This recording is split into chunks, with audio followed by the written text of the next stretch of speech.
Assalamualaikum warahmatullahi wabarakatuh.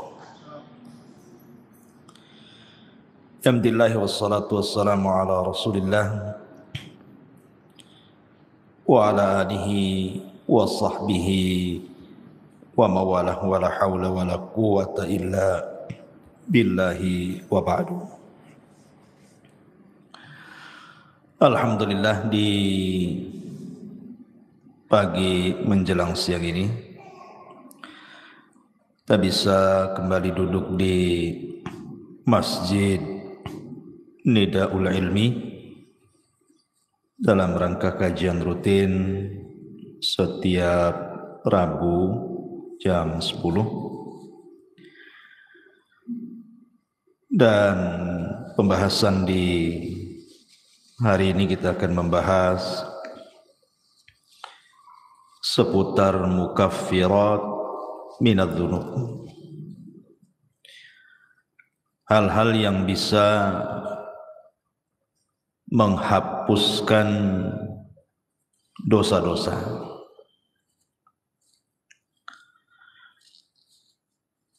Tapi yang dimaksud di sini tentu tidak semua dosa, karena dosa itu terbagi menjadi 3. Ada dosa yang disebut dengan dosa yang paling besar yang tidak mungkin diampuni, seperti kesyirikan. Itu tidak mungkin diampuni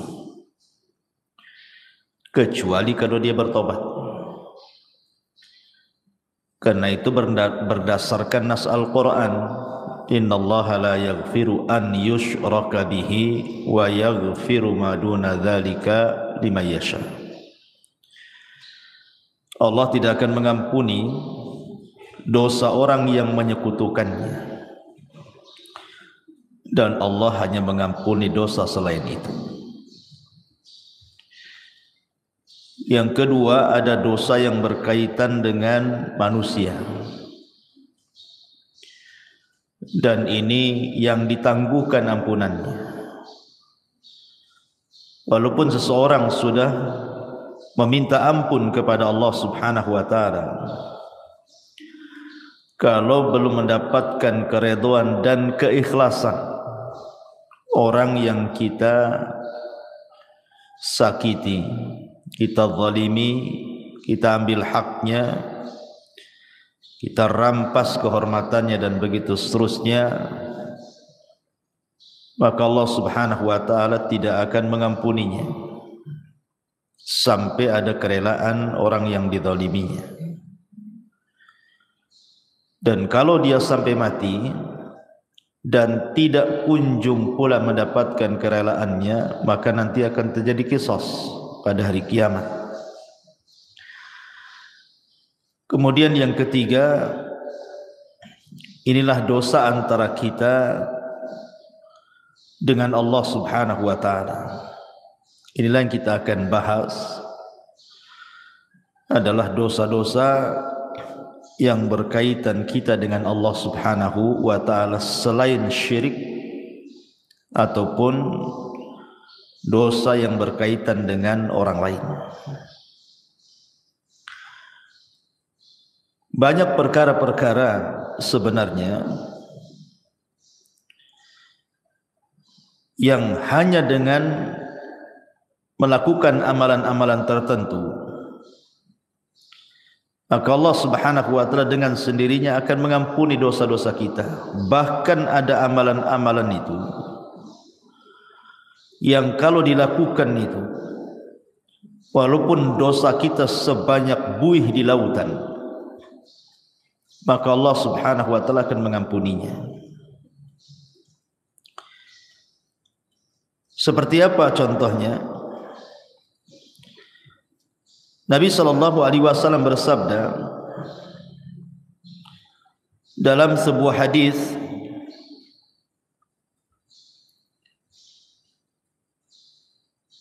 yang dikeluarkan oleh Imam Muslim dan yang lainnya, ketika menyebutkan riwayat tentang dosa-dosa yang akan diampuni walaupun dosa itu sebanyak buih di lautan. Kata Nabi sallallahu alaihi wasallam,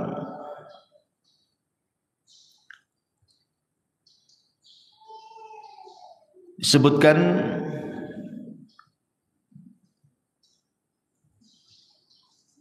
Taib.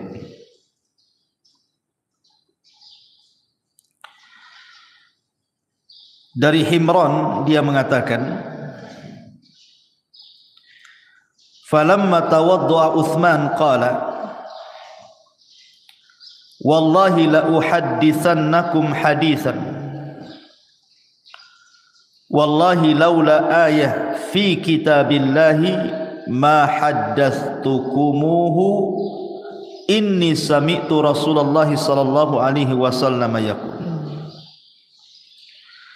la yatawadda rajulun fayuhsinu wudu'ahu thumma yusalli salata illa ghufira lahu ma bainahu wa bainas salati allati taliha. Qala Urwah al-ayah innal ladzina yaktumuna ma anzalna minal bayyinati wal huda ila qawlihi al-la'inun, rawahu Muslim.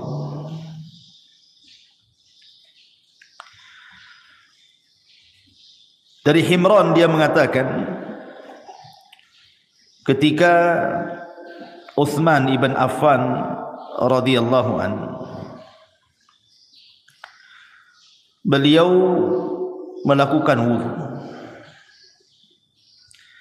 Kemudian dia mengatakan, demi Allah, saya akan ceritakan kepada kalian sebuah hadis. Demi Allah, kalau bukan karena ayat dalam Al-Quran, tentu aku tidak akan ceritakan ini kepada kalian.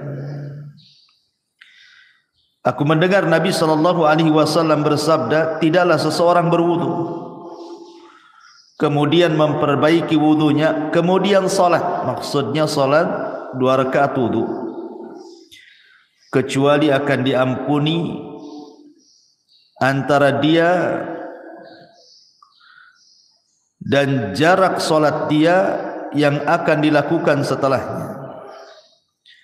Maka Urwah mengatakan yang dimaksud ayat oleh Uthman itu adalah sesungguhnya orang-orang yang menyembunyikan apa yang kami turunkan dari keterangan-keterangan dan petunjuk sampai kepada perkataannya, merekalah orang-orang yang akan dilaknat oleh Allah Subhanahu wa ta'ala. Lihat bagaimana di sini Uthman ibn Affan radhiyallahu anhu menjelaskan bahwa wudu itu bisa menggugurkan dosa. Jadi tetesan-tetesan air wudu itu bisa menggugurkan dosa kita. Artinya bahwa hanya semata-mata kita berwudu itu sudah diteteskan dosa-dosa kita lewat air wudu tadi. Bahkan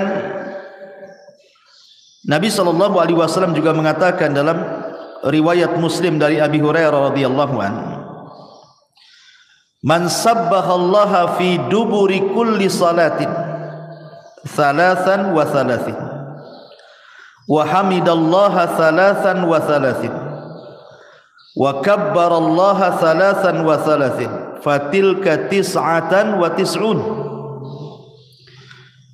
wa qama tamamul mi'ati la ilaha illallah wahdahu la syarika lah lahul mulku wa lahul hamdu wa huwa ala kulli syai'in qadir ghufirat khotoyahu wa in kanat mithla zabadil bahri.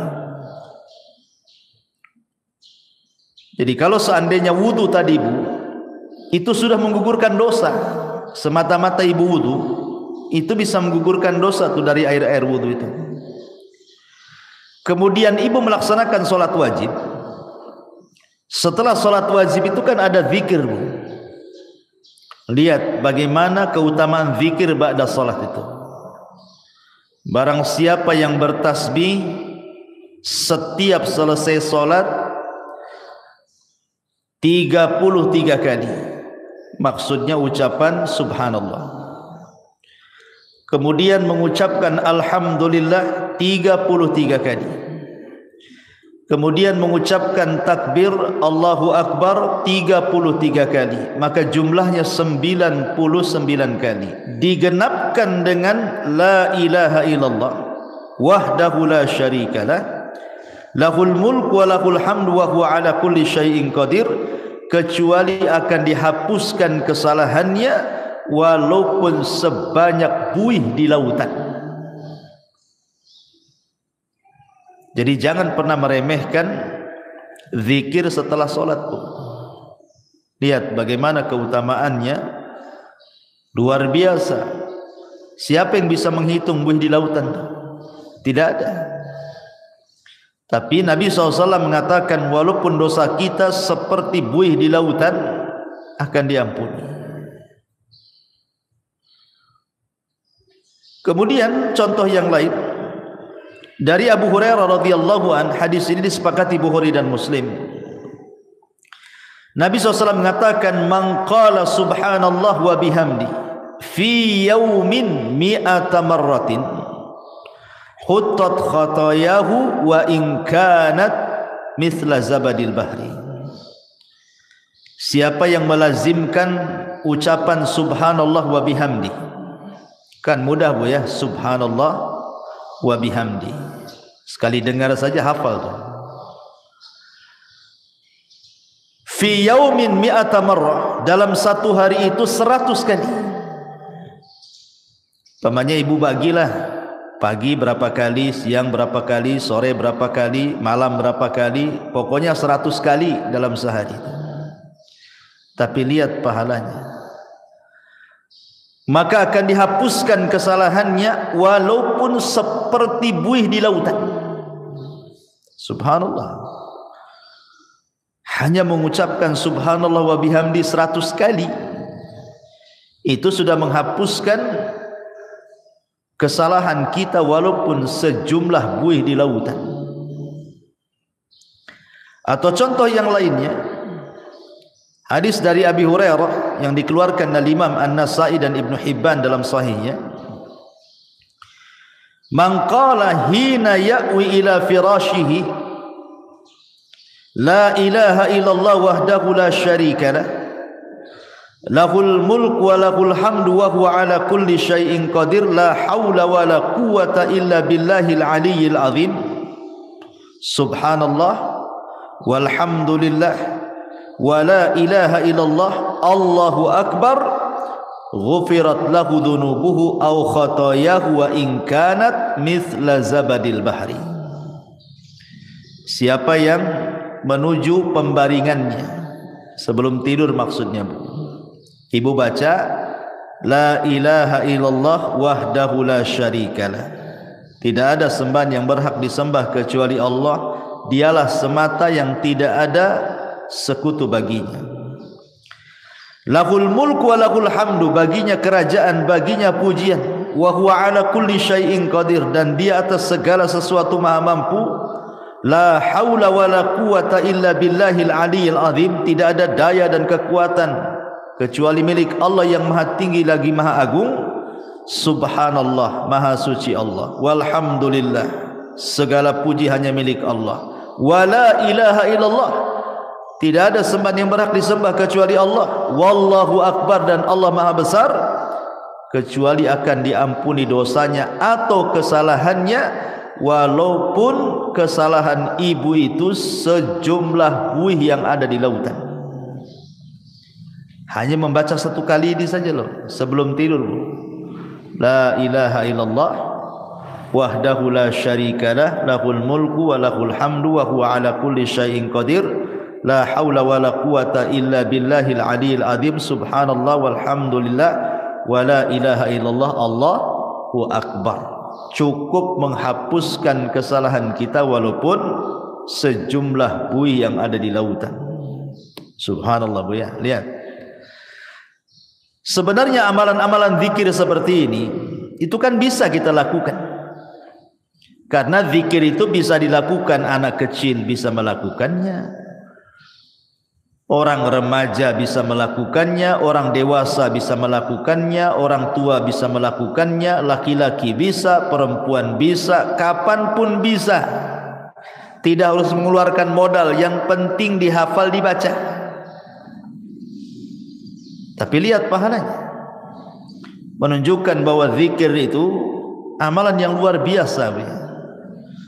Salah satu penyebab dosa-dosa kita diampuni adalah dengan cara berzikir, baik berzikir yang sudah ditetapkan seperti setelah solat yang saya tadi sebutkan, ataupun sebelum tidur, ataupun zikir umum tadi, membaca subhanallah wa bihamdi 100 kali. Tapi itu sudah cukup tuh menghapuskan dosa kita walaupun sejumlah buih di lautan. Luar biasa. Sebenarnya Islam itu mudah gitu ya. Cuman kita saja yang kadang-kadang sulit untuk atau malas untuk melakukannya. Zikir kan beda Bu dengan solat. Harus ke masjid kalau laki-laki, harus ada gerakan walaupun ibu di rumah. Zakat harus pakai harta, haji apalagi capek-capek. Zikirnya hanya ngomong saja. Itu saja kadang-kadang malas kita berzikir. Tapi kita akan sebutkan beberapa amalan yang bisa menghapuskan banyak dosa. Yang pertama, bersolawat. Bersolawat kepada Nabi sallallahu alaihi wasallam. Dari Anas radhiyallahu an, Nabi sallallahu alaihi wasallam bersabda, "Man shalla alayya salatan wahidatan sallallahu biha asyra salawatin wa khutta anhu biha asyra sayyiatin wa rafa'ahu Allahu biha asyra darajat." Barang siapa yang bersalawat kepadaku 1 kali, kata Rasulullah, maka Rasul akan bersalawat 10 kali kepada kita, dan kesalahan kita akan dihapus sebanyak 10 kesalahan, dan kita akan diangkat dengan 10 tingkatan. Hanya bersalawat saja Bu. Allahumma salli ala Sayyidina Muhammad. Hanya ngomong begitu. Maka Allah akan utus malaikat membawa salawat kita menuju mana? Malaikat akan datang ke kuburan Nabi.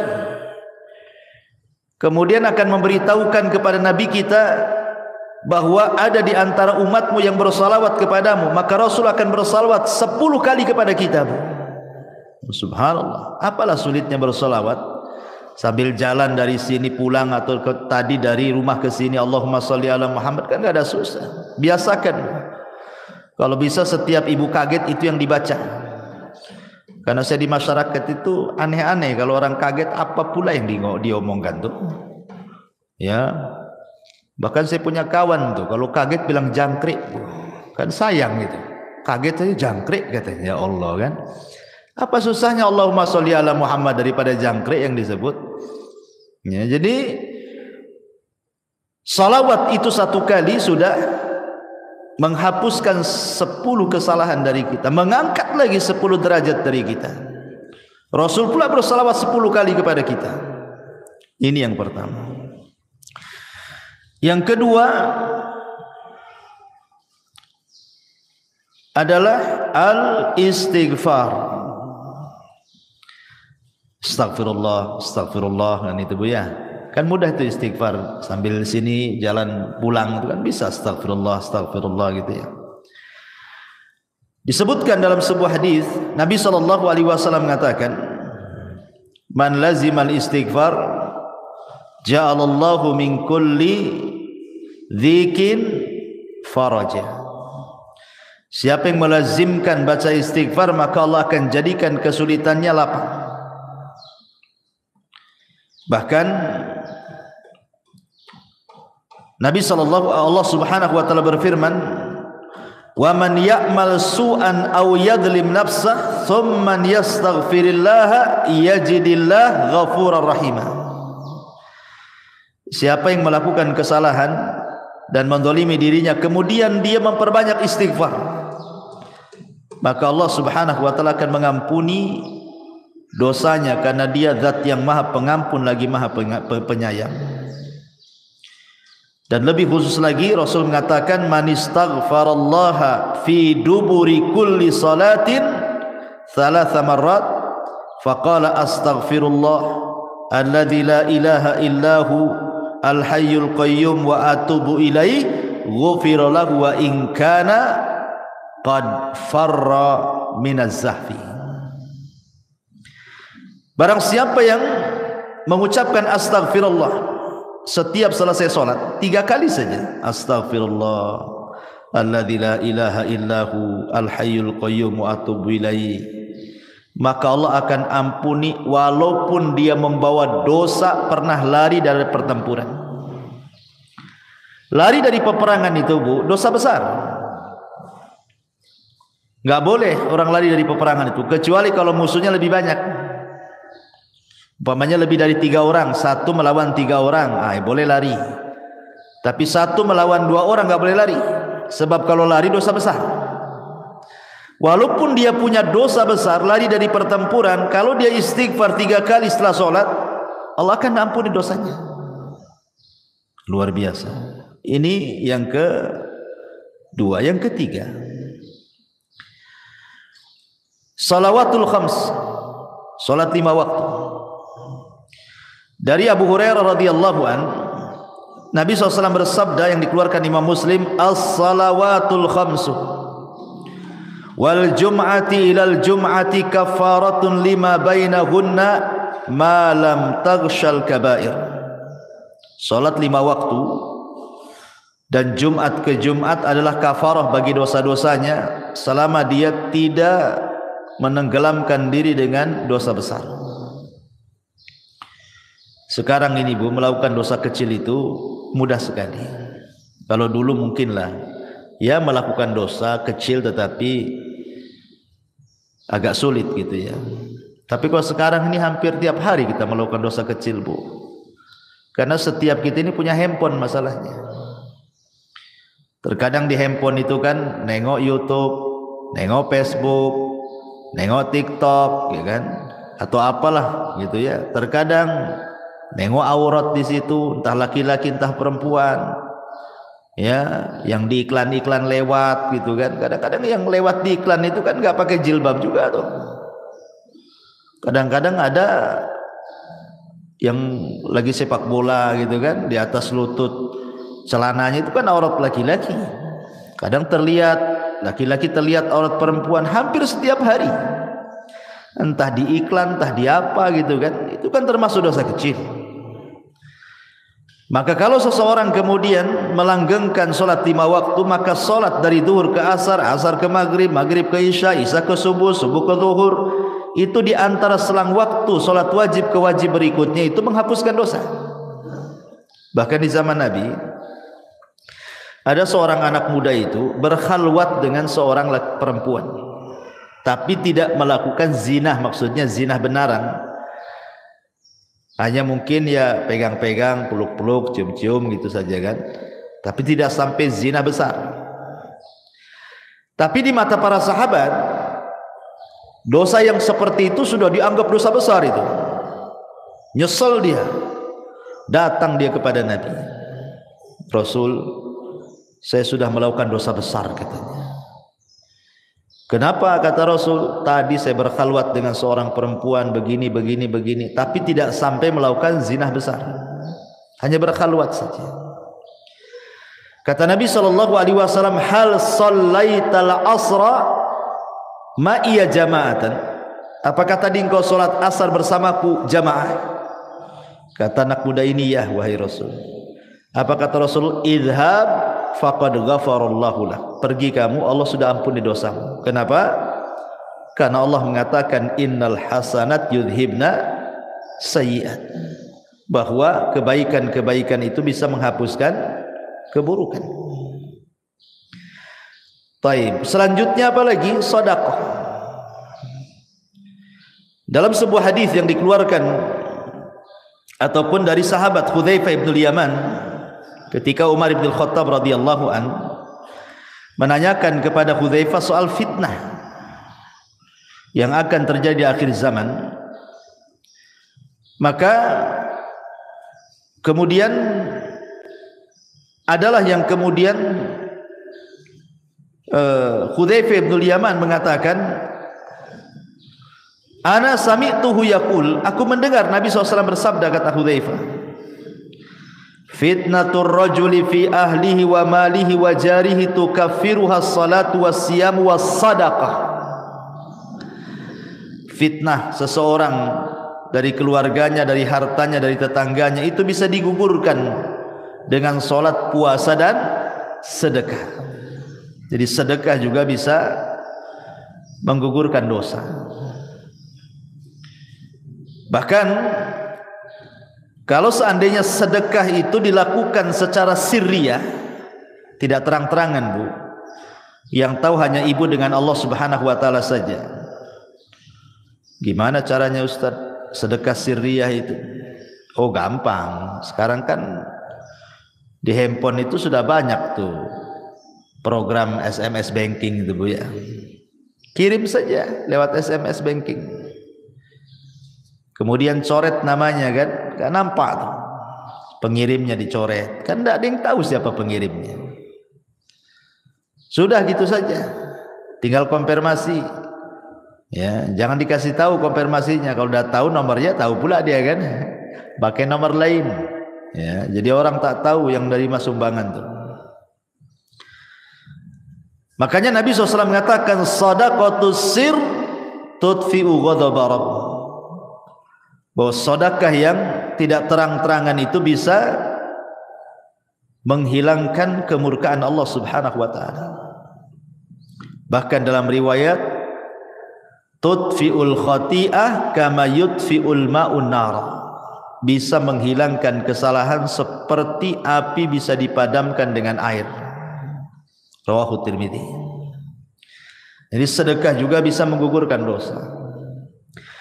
Kemudian apalagi intidharus shalah. Intidharus shalah, menunggu waktu salat. Rindu rasanya ibu itu di rumah itu, kapan duhur kok lama kali ya, katanya. Nanti sudah sholat duhur, kapan asar ini kok lama kali. Habis asar, aduh, kapan nih maghrib ini kok lama kali. Ini terbalik, aduh, udah duhur lagi, katanya.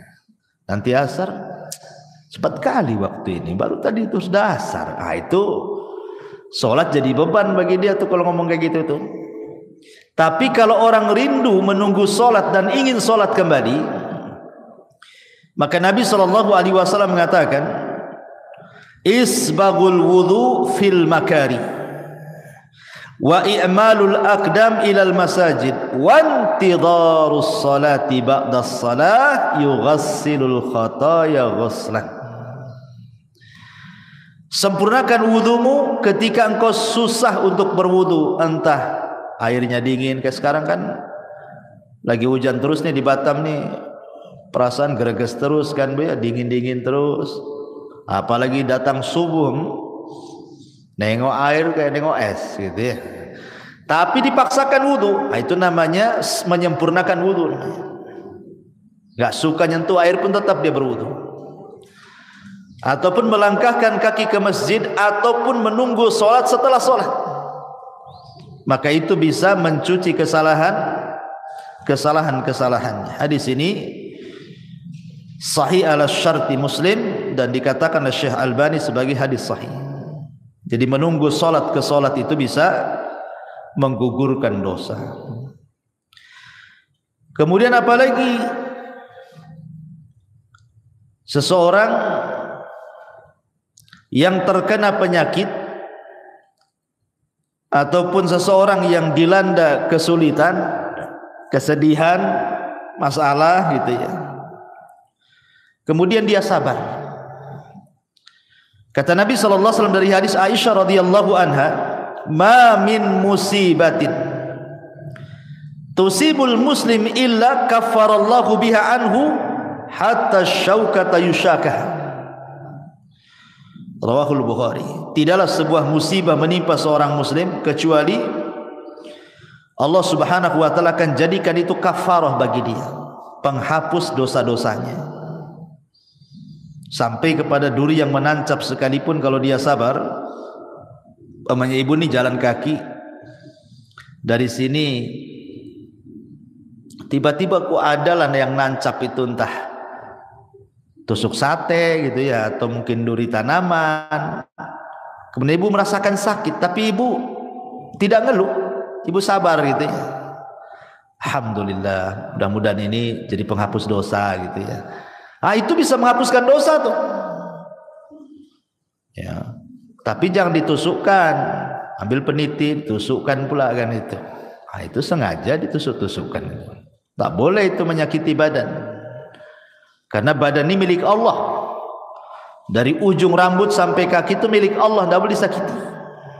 Kalau kita disakiti oleh diri sendiri, sengaja ambil peniti dicolokkan gitu ya ke badan kita, berdosa kita. Karena badan ini amanah Allah, milik Allah semuanya, harus dijaga. Ya. Kemudian juga mengucapkan alhamdulillah setelah makan, Bu.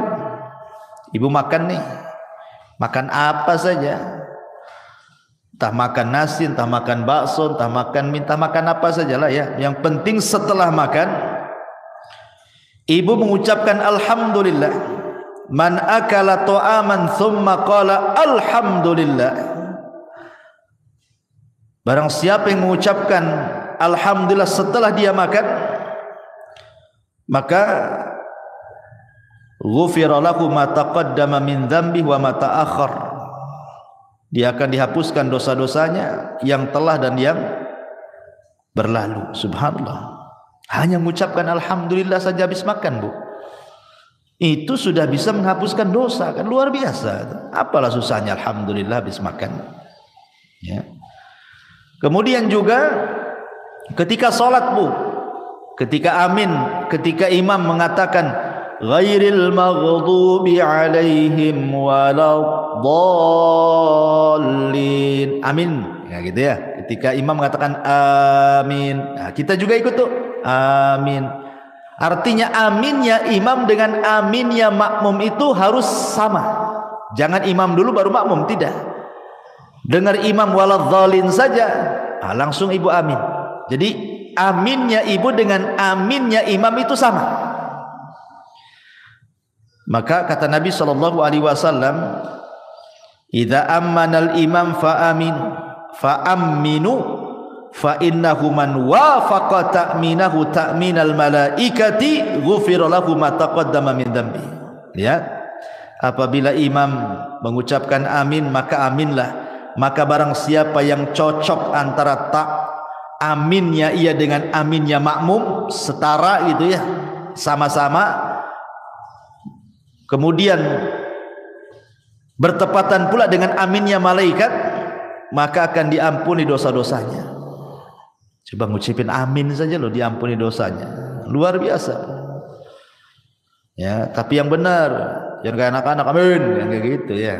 Jadi harus ada wazannya amin itu. Amin itu dibaca dua wazan, Bu. Bisa menggunakan wazan fa'ilun, ya, atau fa'ilun. Dibaca amin atau amin. Nah, dua bacaan, Bu. Amin itu dua bacaan. Ala wazni fa'ilun atau fa'ilun gitu ya. Bisa dibaca amin ataupun amin. Nah, dua-duanya boleh. Karena arti amin itu artinya ya Allah kabulkan doaku. Allahumma istajibli, itu arti amin itu. Jadi jangan main-main dengan amin itu, karena amin itu meminta kepada Allah agar doa kita dikabulkan dalam sholat. Kemudian juga contoh amalan yang lain adalah al-masyu ilal masajid, melangkah ke masjid. Itu pun termasuk yang bisa menggugurkan dosa. Seperti hadis yang tadi saya baca, isbagul wudu alal makarih wa kathratul khuta ila al masajid ghufira lahu ma taqaddama min dzambi. Kemudian juga yang selanjutnya, bagi laki-laki al-muhafadhati ala salatil jum'ah, yang menjaga salat Jumat. Karena Rasul mengatakan al-jum'atu ila al-jum'ati kafaratun lima bainahuma. Subhanallah. Jadi kalau seorang laki-laki melaksanakan Jumat nih, pemain Jumat ini betul-betul dia melaksanakan Jumat. Kemudian nanti ketemu Jumat minggu depan tuh Bu, antara Jumat sekarang dengan Jumat minggu depan itu dosa kita sudah diampuni tuh. Ya, makanya ibu dorong suami itu jangan malas-malas ke masjid untuk sholat Jumat kalau datang Jumatan itu. Cepatlah bang ke masjid biar dapat unta. Nanti kalau terakhir nggak dapat tuh telur ayam pun tidak dapat gitu ya. Kemudian juga yang bisa menghapuskan dosa adalah kafaratul majlis, Bu. Ingat, Ibu ya, kafaratul majlis itu penting, Bu. Ibu umpamanya datang ke arisan atau mungkin datang ke kondangan, atau ibu main ke rumah kawan, entah berdua, entah bertiga, entah berempat, ngobrol lah ibu di situ sambil makan rujak, ya kan? Nanti Bu setelah pulang, Bu setelah selesai mau balik nih Bu ya, jangan lupa Bu baca kafaratul majlis. Subhanakallahumma bihamdika asyhadu an la ilaha illa anta astaghfiruka wa atubu ilaik. Kata kawannya, kayak ustad aja katanya. Ini habis ngaji ya. Bukan kafaratul majlis, bukan penutup kajian. Kafaratul majlis itu penutup majlis. Kenapa Bu disarankan membaca kafaratul majlis? Yang namanya orang ngobrol bertiga, berempat, apalagi orang rame Bu, terkadang adalah yang keseleo ngomong tuh, entah keseleo akhirnya bicarakan orang, entah terlalu kasar nyinggung orang yang ada di situ. Coba bayangkan, coba ibu datang ke rumah kawan tak ada dosa, tahu-tahu ngobrol di situ jadi punya dosa. Akhirnya apa? Gibain orang, atau mungkin tersinggunglah orang yang ada di situ dengan ucapan ibu gitu ya, atau dengan intonasi ibu disangka ibu marah, jadi orang nggak enak kan. Nah, supaya hilang dosa-dosa di majelis itu Bu, pulang tak bawa dosa, berangkat tak bawa dosa, gitu maksudnya. Supaya pulang pergi itu betul-betul tak bawa dosa. Jangan pula berangkat tak bawa dosa, pulang pula bawa dosa. Nah, itu pentingnya kafaratul majlis. Kemudian juga ibu kalau dengar azan Bu, kan di situ apa namanya, ada doa. Ya, doa apabila ibu mendengar suara muazzin. Kata Nabi SAW, biasakan kalau umpamanya ibu kan setelah membaca, kata Rasul kalau muazzin bilang Allahu Akbar ya kita Allahu Akbar kan itu ya, sampai kepada hayya ala taini ya, hayya ala shalah ya al falah, kan tidak sama tuh jawabannya. Ibu membaca la haula wala quwata illa billah. Habis itu kemudian membaca doa azan kan, Allahumma rabba hadhihi da'wati tamah sampai selesai. Selepas itu ibu membaca asyhadu an la ilaha illallah wahdahu la syarikalah wa anna muhammadan abduhu wa rasuluh raditu billahi rabbah wa bi muhammadin rasulah wa bil islami dina ghufira lahu min dzambihi. Kalau ibu membaca selepas mendengar azan asyhadu an la ilaha illallah wahdahu la syarikalah wa anna muhammadan abduhu wa rasuluh raditu billahi rabba wa bi muhammadin nabiyya atau rasula wa bil islami dina, maka akan diampuni dosa-dosanya. Coba hanya ngomong begitu saja diampuni dosa-dosanya ya.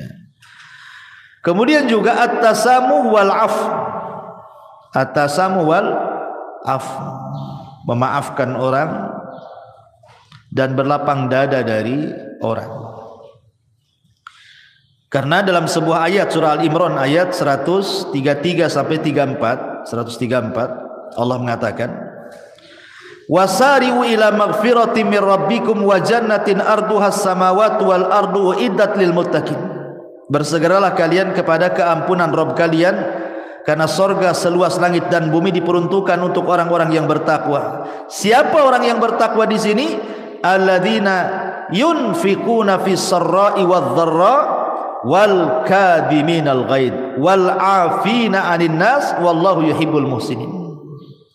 Orang yang bertakwa yang disediakan sorga seluas langit dan bumi itu, yang akan mendapatkan ampunan itu adalah orang-orang yang berinfak baik dalam kondisi senang ataupun susah, dan orang-orang yang menahan emosi dan mudah memaafkan manusia. Tahan emosi, kalau lagi marah tahan. Itu bisa menghapuskan dosa, Bu. Jadi kalau ada orang yang nyakiti ibu, tiba-tiba ibu dimarahi orang, digibai orang, ya ibu manusiawi kan, pasti mau marah kan itu. Tapi ibu tahan-tahan marahnya. Ketika ibu menahan marah itulah dosa ibu diampuni itu.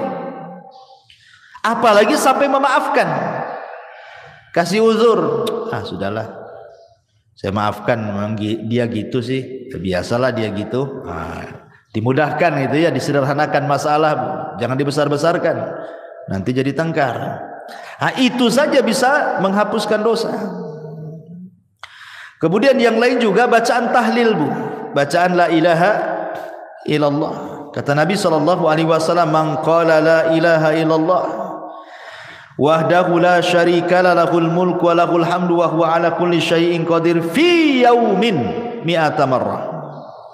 Barang siapa yang mengucapkan la ilaha illallah wahdahu la syarika lahul mulku wa lahul hamdu wa huwa ala kulli syai'in qadir, dalam satu hari itu 100 kali, Bu. Apa kata Rasul? Kanat adlu asyri riqabin wa kutibat lahu mi'atu hasanatin wa muhiyat anhu mi'atu sayyiatin. Maka sebanding dengan memerdekakan 10 budak, akan dicatat 100 kebaikan, akan dihapus 100 kesalahan. Masya Allah ya. Ibu merdekakan budak dari mana duitnya, Bu? Cukup membaca ini saja 100 kali sama dengan ibu merdekakan budak 10 budak. Cukup tidak dicatat lagi 100 kebaikan, cukup tidak dicatat lagi, dihapus lagi 100 kesalahan. Hanya ngomong begini, Bu ya, 100 kali. Ibarat kita infak gitu ya, untuk memerdekakan. Harga budak tuh tak tahu sekarang berapa tuh ya. Tapi cukup membaca ini 100 kali saja sudah sama dengan memerdekakan 10 budak. 100 kesalahan dihapus, 100 kebaikan dicatat. Subhanallah. Termasuk juga, Bu, salatu rakaataini, salat 2 rakaat apabila ibu melakukan dosa. Ibu habis gibah nih di tetangga nih, lama pula gibahnya setengah hari, baru balik, aduh mak, saya sudah gibai orang nih, nantilah langsung ibu telepon sama yang digibai itu, saya minta maaf loh, tadi saya yang gibai anti loh, minta maaf ya. Habis itu ngomong sama kawan-kawannya yang satu majelis tuh, saya nggak ikut-ikut loh katanya. Nah, ibu langsung sholat 2 rakaat tuh, sholat tobat namanya ya. Maka kata Nabi SAW, ma min abdin aznaba dzamban fayuhsinu tuhur thumma yaqumu fayusalli rak'ataini thumma yastaghfirullah illa ghufiralah. Tidaklah seorang hamba melakukan dosa kemudian dia memperbaiki wudu, kemudian dia salat 2 rakaat salat taubat, bertobat kepada Allah, kecuali Allah akan ampuni itu dosa-dosanya ya. Kemudian juga yang bisa menghapuskan dosa adalah ittiba'us sayyi'ah al-hasanah, ikuti yang buruk dengan yang baik. Jadi kalau seandainya satu hari ini kita melakukan keburukan, maka buatlah satu hari ini juga melakukan kebaikan. Boleh jadi mungkin satu hari ini ibu tidak sadar marahi orang. Orang yang dimarahinya mungkin ya kita tidak tahu apakah dia menerima atau tidak gitu kan.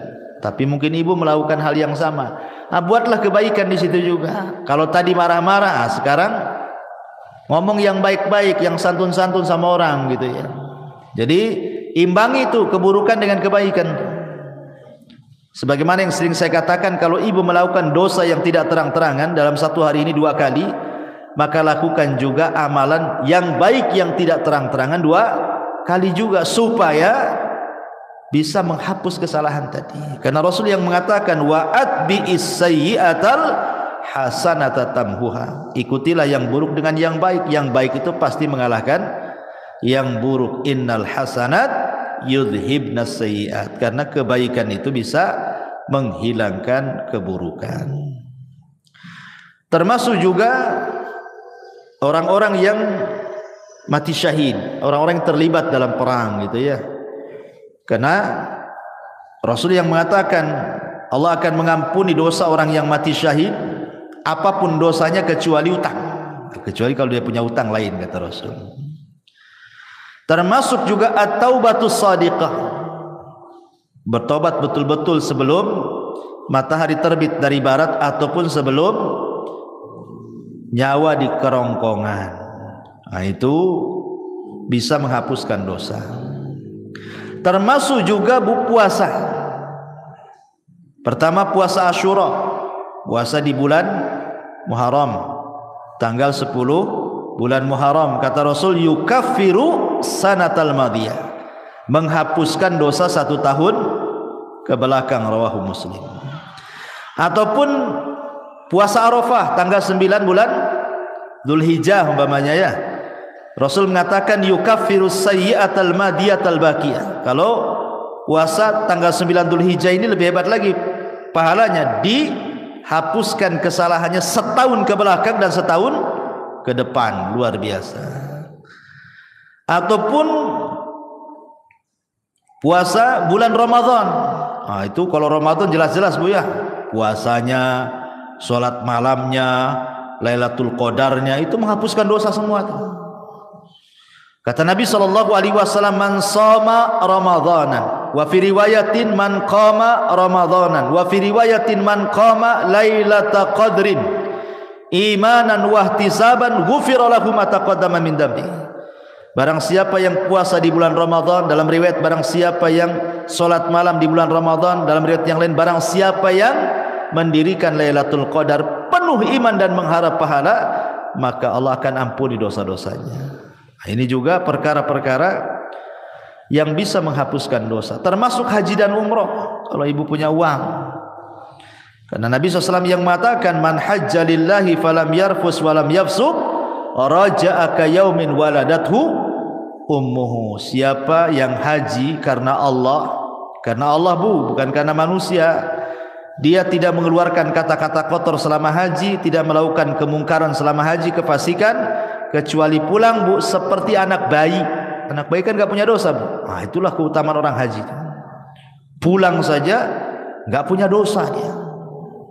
Begitu juga umroh, al umratu ilal umrati kafaratun lima bainahuma. Umroh satu ke umroh berikutnya itu setahun, namanya umroh nih, tahun ini umroh, tahun depan umroh lagi, setahun itu dihapuskan dosa-dosanya dari umroh ke umroh. Subhanallah ya. Maka ini kesempatan bagi orang-orang kaya nih, kalau memang punya uang berangkat ya. Karena ini salah satu yang bisa menggugurkan dosa. Tentu yang paling besar dari semuanya, dari semua yang saya jelaskan dari awal sampai akhir tadi, yang paling besar yang bisa menghapuskan dosa adalah at-tauhid ya. Tidak menyekutukan Allah, tidak menyekutukan Allah, dan beriman kepada dan beramal saleh. Tauhid, tauhid penting. Kemudian juga amal saleh secara umum, apapun amal solehnya, sebagaimana Allah mengatakan dalam surah Al-Ankabut ayat 7, walladzina amanu wa amilus salihat lanukaffiranna anhum sayyi'atihim. Orang-orang yang beriman dan beramal saleh, sungguh kami akan menggugurkan kesalahan-kesalahan mereka, termasuk berusaha menjauhi dosa-dosa besar. Dalam surah An-Nisa 31 Allah mengatakan, in tajtanibu kabaira ma tunhauna anhu nukaffiru ankum sayyi'atikum. Jika kalian menjauhi dosa-dosa besar, syirik, zina, minum khamar dan begitu seterusnya, apa yang telah dilarang, maka kami akan gugurkan dari kalian kesalahan kalian. Termasuk juga berusaha menjadi orang yang takwa, menjalankan perintah, menjauhi larangan gitu ya. Karena Allah mengatakan, wa man yattaqillaha yukaffir anhu sayyi'atihi. Barang siapa yang bertakwa kepada Allah, maka Allah akan hapuskan dosa-dosanya. Dan juga penting taubah as-sadiqah, betul-betul bertobat dengan Tobat yang jujur. Tapi kalau seandainya ini berkaitan dengan dosa besar, maka ada tambahan, bukan hanya sekedar amalan-amalan yang saya tadi sebutkan. Kalau berkaitan dengan dosa besar, ada lagi tambahan. Pertama, ikhlas, niat ingin bertobat. Yang kedua, al-iqla', betul-betul melepas dosa dan meninggalkan. Yang ketiga, an-nadam, menyesal kenapa saya melakukan dosa. Yang keempat, aqdul azmi, betul-betul berjanji tidak mungkin kembali ke dosa itu. Kemudian yang kelima, ikuti dosa yang sudah dilakukan dengan kebaikan supaya dosanya bisa terhapuskan. Dan kalau itu berkaitan dengan hak adami, hak-hak manusia, maka kembalikan. Pernah ngambil, balikin apa yang sudah diambil. Pernah zalimi, minta keridhaannya agar dimaafkan kezalimannya. Dan begitu seterusnya.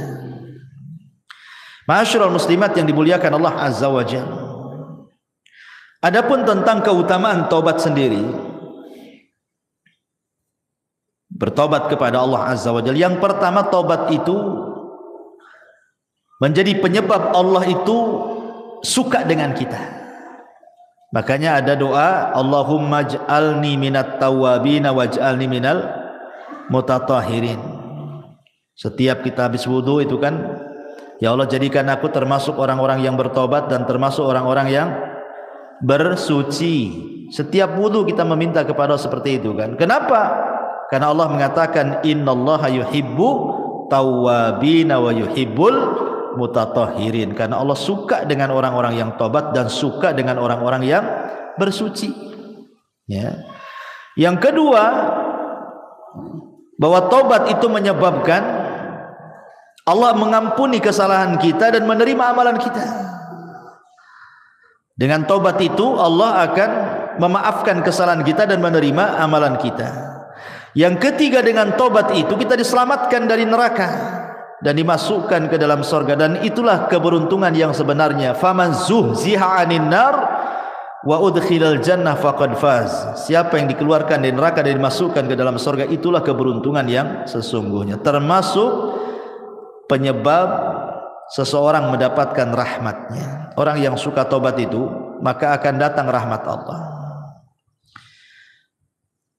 Karena Allah mengatakan, Allah itu lebih senang dengan tobatnya seorang hamba dibandingkan seseorang yang safar ke padang pasir bawa unta dan semua perbekalannya di atas unta. Ketika dia tidur, minggat pula lah unta itu karena nggak diikat. Akhirnya orang ini temenung, matilah aku di padang pasir ini, tak ada minum, tak ada makan, tak ada unta katanya kan. Akhirnya dia cari sana sini nggak ketemu, sudah pasrah dia mau mati di padang pasir. Akhirnya dia pun tertidur. Ketika terbangun, untanya pula depan mukanya. Apa nggak senang, Bu? Tapi Rasul mengatakan Allah lebih senang kepada hamba yang bertobat dibandingkan orang ini yang mendapatkan unta dan perbekalannya. Kenapa? Karena Allah itu akan mencurahkan rahmatnya kepada orang yang bertobat. Termasuk tobat juga adalah sebab mendapatkan pahala besar, dan termasuk tobat juga adalah mendapatkan banyak kebaikan setelah keburukan yang dilakukannya. Baik, ma'asyiral muslimat yang dimuliakan Allah Subhanahu wa taala, intinya bahwa seorang hamba itu tidak boleh bosan untuk mencari rahmat Allah Subhanahu wa taala. Karena walaupun malaikat itu hamba yang tidak pernah bermaksiat kan, Bu. Tapi Adam itu adalah makhluk yang bermaksiat. Tetapi Allah Subhanahu wa taala muliakan Adam dibandingkan malaikat kan, Bu. Adam bermaksiat, kemudian bertobat. Malaikat bertobat terus, tak pernah maksiat. Tapi Allah muliakan Adam. Kenapa? Perhatikan hadis Nabi sallallahu alaihi wasallam. Kata Nabi sallallahu alaihi wasallam, "Walladzi nafsi biyadi, law lam tudhnibu la dhahaballahu bikum wa la jaa biqaumin yudhnibun fayastaghfirunallaha fayaghfiru lahum. Demi zat yang jiwaku di tangannya, kata Rasul, seandainya kalian tidak melakukan dosa seperti malaikat, anggaplah kalian seperti malaikat, tidak punya dosa, tidak pernah melakukan dosa, tentu Allah akan binasakan kalian semua, dan akan didatangkan sebuah kaum yang berdosa kemudian minta ampun kepada Allah, Allah pun ampuni dia. Kenapa? Karena Allah suka dengan orang yang bertobat. Lah macam mana orang bertobat kalau tak punya dosa? Kan bertobat tu karena punya dosa, kemudian dia bertobat. Allah suka tu dengan orang yang bertobat. Tapi jangan disengaja buat dosa, nanti tak sempat pula bertobat. Ya. Jadi maksudnya di sini adalah lihat bagaimana keutamaan orang yang bertobat kan. Karena memang Allah Subhanahu wa taala sudah memang melekatkan kepada anak Adam itu pasti berbuat dosa. Kullu bani Adam khata'un wa khairul khata'in at-tawwabun, kan itu. Setiap anak Adam itu pasti dosa. Pasti melakukan dosa. Kalau ada ibu yang mengatakan saya tidak pernah berbuat dosa, kadzabti, dusta ibu ini. Dustakan orang yang mengatakan saya tidak pernah berbuat dosa. Karena dosa itu macam-macam. Tetapi sebaik-baik orang yang melakukan dosa, tobat. Ya, bertobat kepada Allah Subhanahu wa taala. Ma'asyiral muslimat yang dimuliakan Allah Azza wa Jalla, yang jelas bahwa ingat, sebesar apapun dosa kita, sebesar apapun dosa kita, walaupun sampai membumbung ke langit sekalipun, sampai ke awan lah dosa kita itu saking banyaknya. Kalau kita datang betul-betul menghadap Allah ingin bertobat, apa dalam hadis qudsi itu? Allah katakan, ya ibadi lau dhunubuka ananas sama thumma astaghfartani ghafartu laka ala ma kana minka wala ubali. Hei anak Adam, sekalipun dosamu melambung sampai ke langit, kata Allah, tapi kau datang kepadaku dengan ikhlas ingin bertobat, ku ampuni, aku enggak peduli, kata Allah. Lihat bagaimana luasnya rahmat Allah Subhanahu wa taala. Sampai Amr bin As ini kan Bu, seorang sahabat, dia baru masuk Islam setelah 20 tahun. Dia sama dengan Khalid bin Walid tuh, 20 tahun baru masuk Islam. Setelah lewat Islam 20 tahun baru masuk Islam tuh, Khalid bin Walid, Amr bin As, dan ada satu kawannya itu, 3 orang.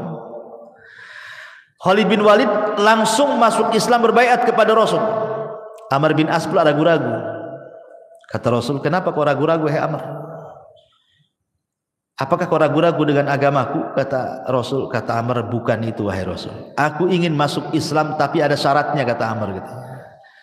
Kata Rasul, apa syaratnya? Begini Rasul, kau tahu apa yang sudah kulakukan kepadamu dan sahabatmu, sampai ketika kaum muslimin hijrah ke Habasyah juga Amr bin As yang melobi Najasyi untuk memulangkan. Kau sudah tahu dosaku banyak wahai Rasul, saya siap masuk Islam. Pertanyaannya, aku minta syarat. Kata Rasul, apa syaratnya? Seandainya aku masuk Islam, maukah kau berdoa kepada Allah agar dosa-dosa yang selama ini kulakukan kepadamu dan sahabat-sahabatmu Allah ampuni? Rasul pun tersenyum dan mengatakan, ya Amr, innal Islam yahjubu ma qabla. Amr, Islam itu menghapuskan dosa-dosa sebelum Islam. Sebagaimana taubat itu tahjubu ma qabla, menghapuskan dosa-dosa sebelum taubat. Artinya nikmat Allah, rahmat Allah itu luas. Di zaman Bani Israel ada 99 orang dibantai oleh preman, tapi dapat hidayah. Preman ini ingin bertaubat. Datang dia kepada seorang rahib, jahil pula rahib ini. Rahib, Pak Pendeta, saya ingin masuk bertobat nih, saya sudah membunuh 99 jiwa nih, macam mana cara nebusnya nih? Kata pendeta itu, oh nggak bisa, kau dosamu udah banyak tuh. Satu orang kau bunuh saja besar, 99 pula kau bunuh, tak bisa, nggak ada tobat bagimu. Gitu. Marah dia, dibantai pula tuh si rahib itu. Kenapa 100 jiwa dia bantai? Tapi dia tidak putus asa ingin bertobat. Ketemulah seorang alim, memang ahli ilmu gitu ya, bertanya, ada nggak tobat? Saya sudah membunuh 100 jiwa, yang terakhir seorang rahib ku bantai gitu. Akhirnya kata sang alim nih, ada, tapi kau harus datang ke perkampungan. Kampung itu semua orang alim, orang soleh, orang baik. kau gabunglah dengan mereka. Mudah-mudahan Allah berikan rahmat kau di sana. Menunjukkan apa? Lingkungan itu mempengaruhi tobat. Ya, berangkat dia di tengah jalan entah berantah, mati pula dia, entah jatuh entah apa, mati dia. Belum sampai ke kampung yang dituju. Datang malaikat azab mau ngambil ruhnya. Dia pantas masuk neraka katanya. Datang pula malaikat rahmat, bukan, dia ahli sorga karena sudah ada niat tobat. Kata malaikat Adam, tidak bisa, dia sudah membunuh 100 jiwa, yang terakhir itu pendeta dibunuh dia katanya. Akhirnya rebutanlah ruhnya malaikat azab dan rahmat ini. Akhirnya Allah mengutus apa? Malaikat hakim. Kata malaikat hakim pemutus ini, tunggu dulu, jangan diputuskan apakah dia termasuk ahli nar atau ahli jannah katanya. Kita ukur dulu antara kematian dia jaraknya dengan kampung yang dituju dengan kematian dia kepada orang yang bertanya. Kalau dekat kepada yang bertanya, masukkan dia ke neraka. Kalau dekat ke kampung yang dituju, masukkan dia ke sorga. Sebenarnya disebutkan dalam riwayat itu, dia itu baru keluar dari orang yang bertanya. Artinya desa yang dituju masih jauh itu sebenarnya. Tapi karena Allah luas rahmatnya, dilipatlah bumi itu sama Allah.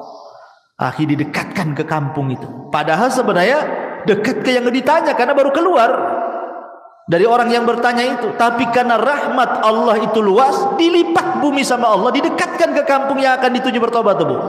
Subhanallah. Itulah kenapa Allah mengatakan inna rahmati taghlibu ghadabi. Rahmatku mengalahkan kemurkaanku. Allah lebih sayang. Ya, karena sudah ada niat tobat, dilipat bumi, dekatkan pula ke kampung bertobat, masuklah dia ke dalam sorga. Itu menunjukkan apa? Jangan putus asa dari rahmat Allah Azza wa Jalla. La taqnatu min rahmatillah, innallaha yaghfiru dzunuba jami'a. Jangan pernah putus asa dari rahmat Allah. Karena Allah itu mengampuni semua dosa, sebesar apapun dosa, hatta syirik sekalipun. Anggaplah syirik sekalipun. Tapi kalau dia ingin bertobat kepada Allah Subhanahu wa taala, enggak ada mustahil. Allah itu Ghafurur Rahim. Allah itu Maha menerima tobat siapapun. Dan harus yakin, ya, rahmat Allah itu luas. Rahmat Allah itu seluas-luasnya, sampai ada seorang anak muda di zaman Bani Israel tidak pernah melakukan dosa 70 tahun. Mana ada zaman sekarang anak muda enggak melakukan dosa? Yang ada gemar melakukan dosa. Jadi ada anak muda di zaman Bani Israel itu 70 tahun dia tak berbuat dosa, meninggal dia, berdiri di pintu sorga. Kata Allah, masuk kau ke dalam sorga dengan rahmatku. Kata anak muda itu, tidak mau saya ingin masuk sorga dengan amalanku katanya. Kata Allah, masuk kau ke dalam sorga dengan rahmatku. Tidak, saya tidak akan masuk sorga dengan rahmatmu, tapi saya ingin masuk sorga dengan amalanku. Kalau memang aku pernah berbuat dosa, kemudian kau ampuni dosaku, kau masukkan aku ke sorga dengan rahmatmu, wajar. Aku loh tidak pernah berbuat dosa, masa dengan rahmatmu aku masuk sorga? Aku ingin masuk sorga dengan amalanku katanya. Kata Allah, baik, hitung berapa amalmu. Dihitunglah amalannya itu. Rupanya setelah dihitung amalannya tidak sebandinglah dengan satu nikmat Allah yang Allah berikan kepadanya berupa penglihatan. Takut dia tak masuk sorga. Akhir mengatakan, ya Rabb, sudahlah, enggak apa-apa, masukkan aku ke surga dengan rahmatmu saja katanya. Nah, lihat. Jadi rahmat Allah itu luas. Jangan stres. Banyak orang yang stres gara-gara pernah melakukan dosa, ingin tobat, kayaknya Allah sudah tutup pintu tobat. Enggak, Allah itu beda dengan manusia. Kalau manusia kita sakiti, kita jengkeli, ya kan Bu, kemudian kita datang ke rumahnya, ngetuk pintu, tadi buka-buka sama dia. Tapi kalau Allah berbeda. Kalau kita hari-hari mengetuk pintu langit, minta ampun kepada Allah, Allah lah setiap hari loh, sepertiga malam akhir loh, menawarkan ampunannya kepada kita. Hei hamba-hambaku, kata Allah, man yad'uni fa astajibala, wa man yas'aluni fa utiya, wa man yastaghfiruni fa aghfirullah. Siapa yang berdoa aku kabulkan, siapa yang minta aku kasih, siapa yang minta ampun ku ampuni. Tiap malam, tiap sepertiga malam Allah mengatakan seperti itu. Ada kesempatan setiap hari. Dan hebatnya Allah itu Bu, salah satu di antara sifat Allah itu atau nama-nama Allah itu ada sitir. Allah itu memiliki sifat sitir. Sitir itu apa Bu? Menutup aib kita.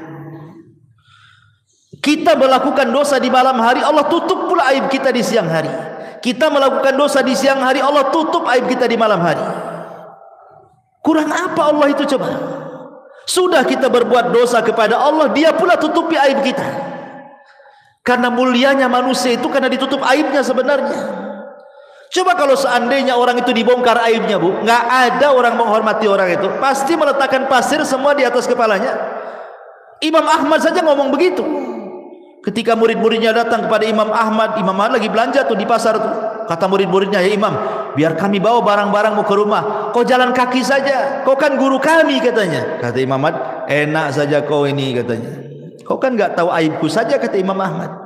"Kalau kau tahu aibku, Allah bongkar aibku, pasti kau letakkan pasir di atas kepalaku. Aku dihormati itu karena Allah tutup aibku," katanya. Semua manusia, mau ustadznya, mau santrinya, mau awamnya, mau menterinya, mau presidennya, mau siapapun manusia di dunia ini, Bu, kalau sempat Allah bongkar aibnya, nggak ada manusia itu dihormati sama sekali. Jangankan itu, gara-gara ngomong satu kali kepleset, Bu, yang tadinya ditokohkan, dibanggakan, dipuji, ngomong pula di YouTube salah, kepleset, menghina anu, menghina ini, dia dibully sama netizen, habislah dia, Bu. Itu baru kepleset satu tuh, sudah dihabiskan, nggak dihormati lagi, dicaci maki yang ada itu sama netizen. Gimana kalau satu umur dia betul-betul ditampakkan aibnya? Ya Allah ya Rabb, tidak ada manusia yang mulia di hadapan manusia. Bersyukur kita punya Allah itu Maha Sitir. Ya, sudah kita berbuat dosa, Allah tutup pula. Alhamdulillah. Dan habis itu Allah kasih pula peluang kita bertobat. Enak, Bu. Kalau ibu buat salah sama saya, Bu, ibu minta maaf, paling jawaban saya, nantilah, tengoklah. Kalau pantas dimaafkan, saya maafkan. Kalau tak pantas, ya tak saya maafkan. Nah itu kalau kita tuh. Kalau tidak, sudah kita berbuat salah sama Allah, Allah tutup aib kita, Allah kasih pula peluang tobat. Masya Allah. Allah itu Rahim, Rahman, Ghafur, ya, Latif. Luar biasa nama-nama Allah Subhanahu wa ta'ala. Wallahu a'lam bishawab. Ini saja yang bisa sampaikan, Bu. Subhanakallah bihamdika, asyhadu an la ilaha illa anta, astaghfiruka wa atubu ilaik. Wallahu ta'ala alam. Assalamualaikum warahmatullahi wabarakatuh.